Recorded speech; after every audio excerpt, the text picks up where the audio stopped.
Você está pronto para entender como as transformações energéticas impactam o seu corpo ao assistir às minhas canalizações?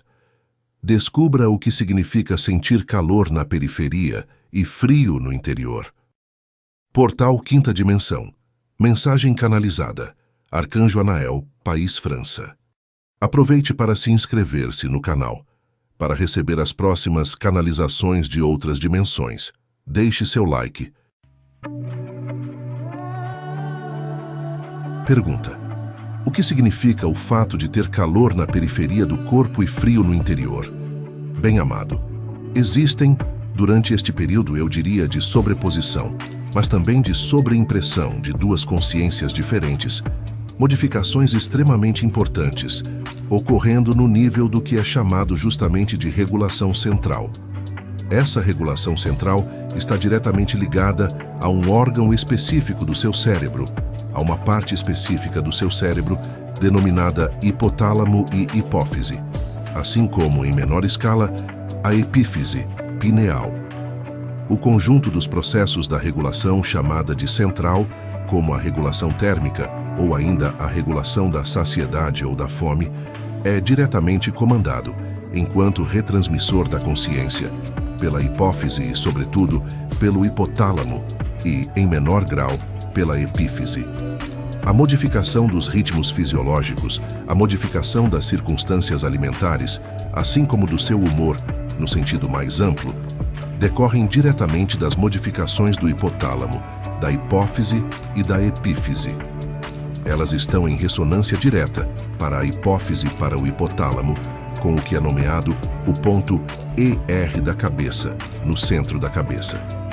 A chegada da luz vibral juntamente com a onda da vida, assim como a sua capacidade para viver os diferentes estados vibratórios da consciência, torna-os mais ou menos permeáveis à influência do coração ascensional, à influência da lemniscata sagrada, à influência da Merkabah, à influência do canal mariano e se expressa, evidentemente, por modificações cada vez mais sensíveis e perceptíveis do conjunto das funções fisiológicas centrais como do humor. Este é, portanto, um processo bastante normal devido à sobreimpressão das consciências. Eu os lembro de maneira, eu diria, humorística, de que ali onde nós estamos, nós não temos necessidade de comer outra coisa a não ser a luz que nós somos. Assim, então, é o mesmo para a regulação dita térmica. O princípio do fogo, quer se manifeste no nível do coração, quer se manifeste no nível dos triângulos elementares, quer se manifeste no nível celular, está justamente em ressonância direta com a penetração da luz, no mais íntimo de cada célula, no mais íntimo de cada ser, e sobretudo no que toca, em meio a essa estrutura efêmera, o que está ligado, de algum modo, à multidimensionalidade e à sua eternidade, inscrita até mesmo nessa biologia corporal, contudo alterada e seccionada de algumas fitas de DNA. Assim, portanto, as modificações de percepção térmica, as modificações de ritmo e de intensidade de sono, como de alimentação, ilustram apenas uma única e mesma coisa: a modificação extremamente importante do que é chamado de hipófise e hipotálamo, em ressonância e em relação, como eu exprimi, com o ponto ER do peito, quer dizer, o timo, modificando também o seu sistema imunológico.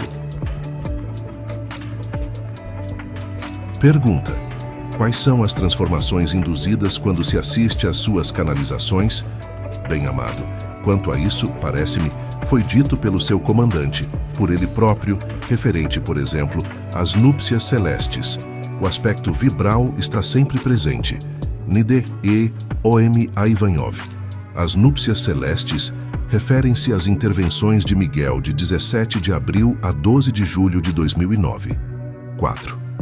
Para aqueles que assistem ao que você chama de canalização, para aqueles que escutaram o que foi dito pelo Arcanjo Miguel, para aqueles que leem hoje, existe um impacto vibratório. Esse impacto vibratório não está ligado à adesão às palavras que nós pronunciamos, nem à crença no que nós pronunciamos, mas, bem mais, diretamente, ao impacto da luz vibral. O que acontece nesse momento não é diferente do que você pode viver a sós, a partir do instante em que não existir mais interação de seu efêmero em meio à sua eternidade. Deixar estabelecer-se um novo ponto de vista é abandonar, como talvez vocês já saibam, toda a referência, todo o posicionamento em relação a um conhecido, em relação a uma explicação ou a uma busca de sentido. A luz vibral, tal como ela ocorre durante este espaço, agora ou em leitura ou em escuta, não está de modo algum destinada a alimentar seu mental.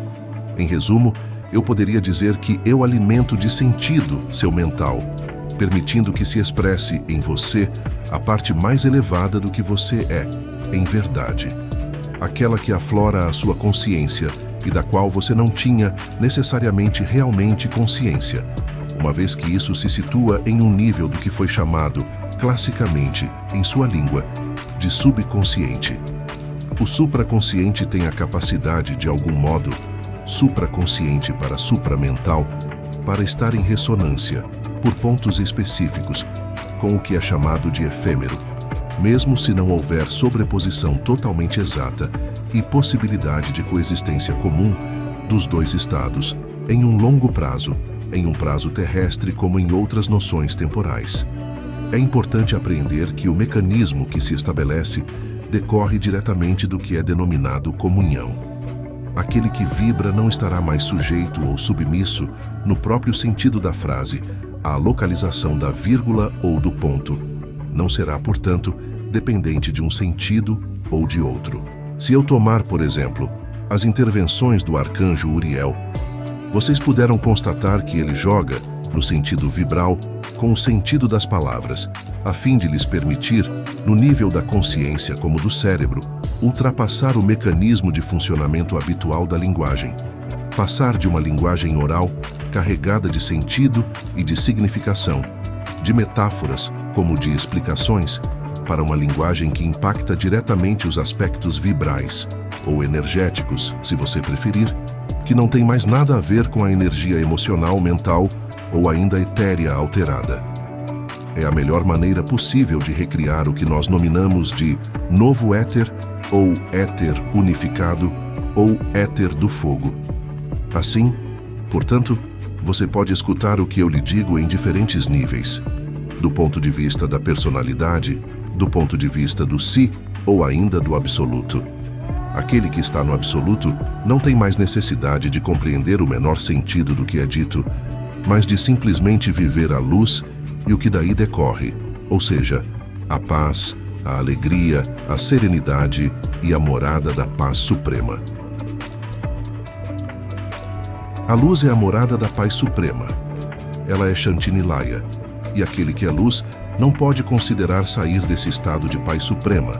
Somente a personalidade considera isso por meio de uma série de elementos pertencentes à personalidade, como o que vocês chamam de responsabilidade, compromisso, dever moral, obrigações, quaisquer que sejam essas obrigações. Retomando aí também o que pôde dizer Cristo. O pássaro se preocupa com o que vai comer amanhã. O abandono do si pode ir para alguns de vocês até esses extremos, concebidos como extremos pela personalidade, como, por exemplo, de não mais ter isto ou aquilo, ou de ter demais isto ou aquilo. Isso aí também é exatamente o mesmo princípio e os mesmos mecanismos de funcionamento relacionados tanto à saúde, como vocês dizem, desse corpo físico, como de seu mental, como de seu ser, na sua totalidade. Assistir a uma canalização estritamente de nada serve se você se colocar de imediato e exclusivamente de acordo com o sentido da personalidade que vai, sem parar, perguntar se o que é dito é verdadeiro ou não. Eu o convido para isso a reler atentamente o que eu pude falar em várias ocasiões sobre a verdade absoluta e a verdade relativa, em DR. Ver em particular as intervenções de Anael de 10 e 13 de agosto de 2010. 5. As verdades relativas pertencem a um campo de experiência que lhe é próprio. A um quadro experimental ligado à sua história, ao seu histórico, ao seu passado e às suas projeções, em meio ao seu futuro, ou mesmo ao seu instante presente. Aquele que transcendeu isso não por qualquer vontade, mas bem mais pelo abandono à luz, não se coloca mais a questão do sentido das palavras, nem se coloca mais a questão da veracidade, segundo a verdade relativa, do que é dito, anunciado, chegado ou não, mas bem mais segundo a eternidade da luz, independente totalmente de qualquer circunstância deste mundo como da pessoa.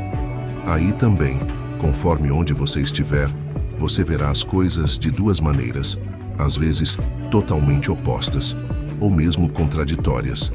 Ver as coisas como contraditórias jamais irá lhe permitir estabelecer a paz, quer seja no que nós dizemos, como em qualquer acontecimento da vida. Por outro lado, se você não se preocupar mais com o que você vai comer amanhã, a palavra que pode ser empregada, embora possa ser confuso, nesse momento, é a palavra fé. É evidente que, tendo talvez ouvido, lido, algumas obras ou algumas intervenções das estrelas, pode lhes aparecer de maneira clara, que é na divina providência, na divina graça, no próprio abandono à graça, que a graça ocorre. Não são vocês que vão buscar a graça. Não são vocês que vão buscar uma solução. Isto não é tampouco uma renúncia, mas sim uma mudança de ponto de vista. Aquele que estiver na personalidade será sempre guiado pelo medo, pelo problema da escolha e pelo problema da veracidade, da realidade e da verdade do que é enunciado. Aquele que está na vibração não ouve mais, até mesmo as palavras, nem mesmo o sentido das palavras que nós pronunciamos. Mas isso, aí também, é uma forma de aprendizado que nós demos a vocês pacientemente durante todos esses anos. A diferença temporal é que, doravante, não há mais tempo necessário para se ocupar disso. Unicamente a via mais direta, mais rápida, mais simples, é viver com o que você é, no instante presente em que outros irmãos e irmãs da sua humanidade, ou ainda de outros mundos, estão em sintonia, eu diria, com você, pelo sentido da sua escuta. Eu vou concluir dizendo que nenhuma palavra, nenhuma frase, nenhuma imagem, nenhuma circunstância pode estabelecer a paz suprema, sobretudo não em meio a este mundo. Mas é necessário, contudo, aceitar na totalidade este mundo, uma vez que, quaisquer que sejam sua ilusão e sua alteração, se não houvesse o princípio da vida, bem, muito simplesmente não haveria vida possível. Dessa maneira, então, não é rejeitando a personalidade que se alcança a eternidade, é interessando-se pela eternidade. Busquem o reino dos céus e o resto lhe será dado de acréscimo.